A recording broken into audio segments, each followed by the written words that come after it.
I've just arrived in Aberdeen Royal Infirmary to look at the new aroma by Simply Fresh and to see the new concept and what they're doing and why. Hi Richard, you've got a very unique store here. Can you tell me a bit more about it and the concept? Yeah, it is a bit different. It was our first NHS store for NHS Grampian. Yeah.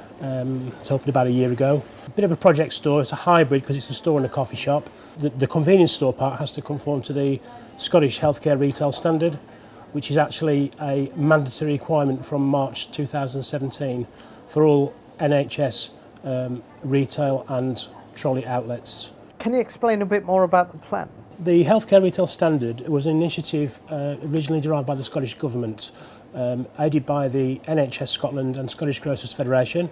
It was designed to combat obesity and health issues with staff and give patients, staff and visitors in the NHS retail outlets a healthier eating option.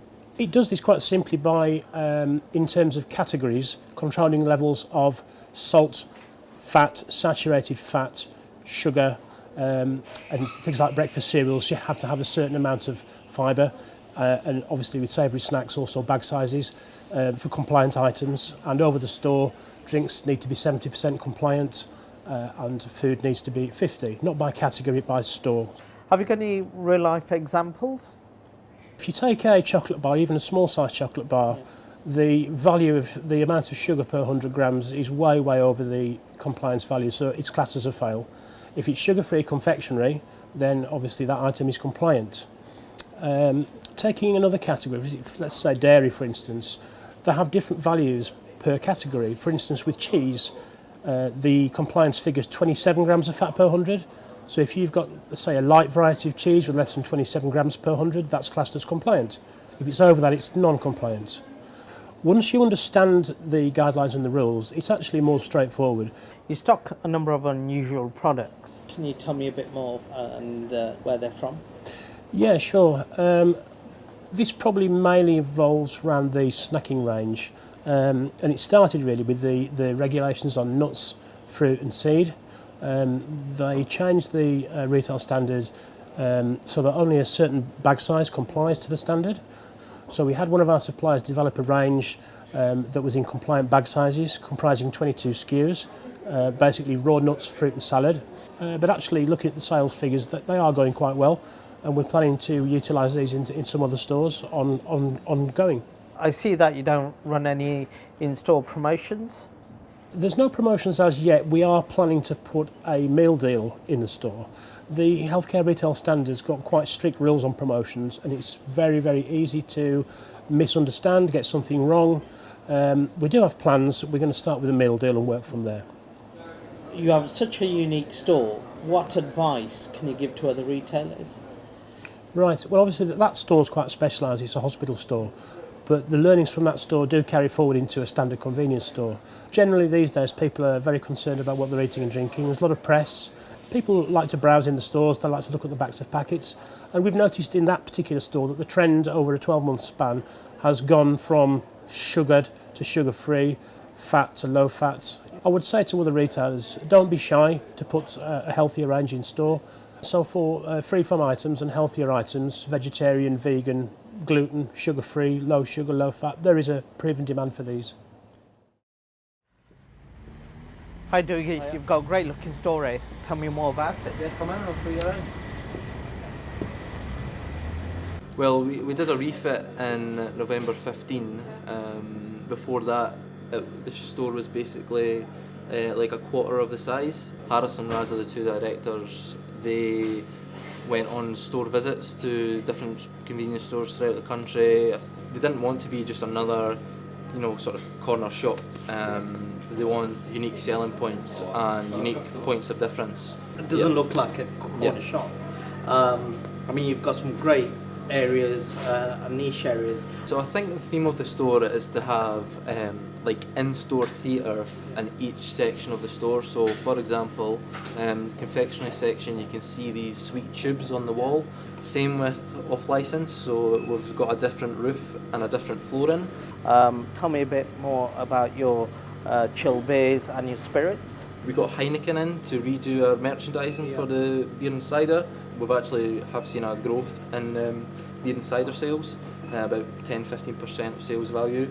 So we've also really got a great craft beer section in store. It's something that's really on the up at the moment, craft beer, and we really want to be a part of that. Spirits, that's been since the refit. We've moved the spirits onto the shop floor, because in a normal corner shop or convenience store, the spirits would be behind the till to stop theft. Word gets around the local community that if you steal something, you will be prosecuted, and it's just that trust with the local community and ourselves.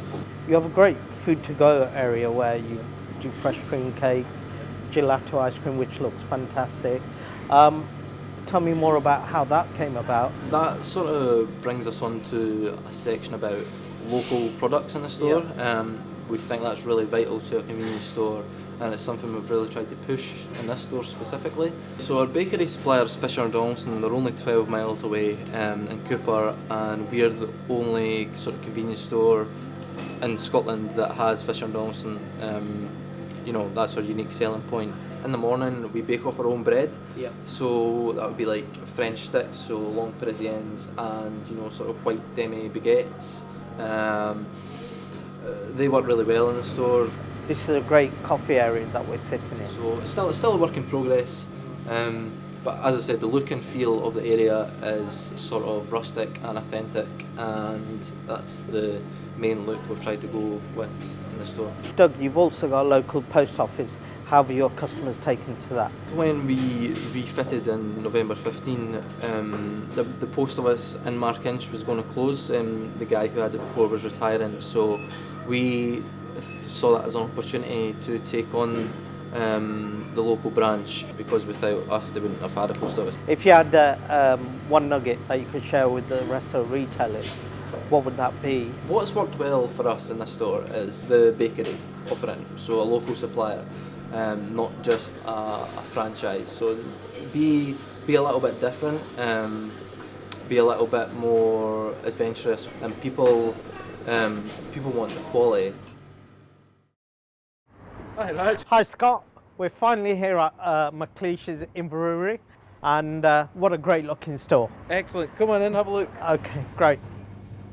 Tell me more about your store. So one of the things that everyone will see when they walk in is that we trade under our own name. Yeah. So you'll see all our food to go is totally branded up McLeish, right down to the carrier bags, staff uniform. I've walked around your store, you've got great food to go. Is this your USP? Yeah, very much so. So we've got a huge focus on food to go. Probably about 30% of the space in store actually is to food to go, and that's reflected in sales as well. But 30% of our sales is actually in food to go. Yeah. Everything that you see in store is made in store. Yeah. So we make on average 300 to 400 sandwiches a day.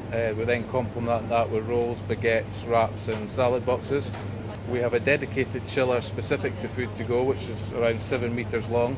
And then on top of that, we also have our hot food offering in the store. So that would start at 6 a.m, offering breakfast products, and then moving on to the lunchtime type of products. And again, all that is made in store.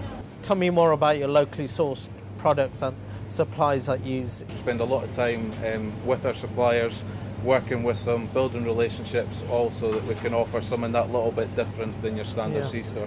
We work with them in all types of things, from packaging to labelling to the actual offer to the consumer. So we're probably taking some of the ideas that are supplied by the big suppliers and trying to get the local suppliers into that type of mindset.